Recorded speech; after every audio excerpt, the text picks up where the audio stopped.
Yogya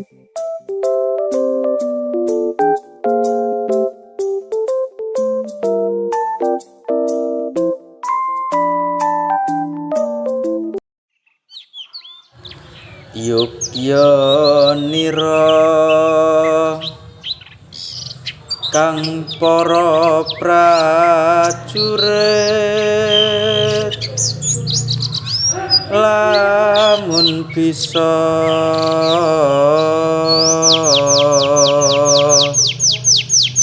samya anulada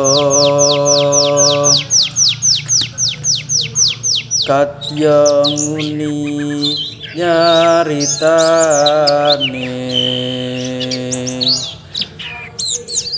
andelira sang Prabu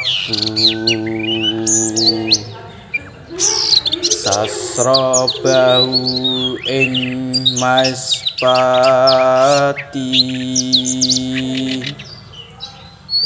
aran Patih Suwanda lalabuhanipun kang ginelung triprakara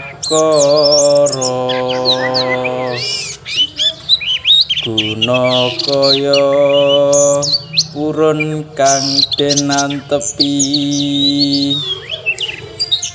nuhuni trah utama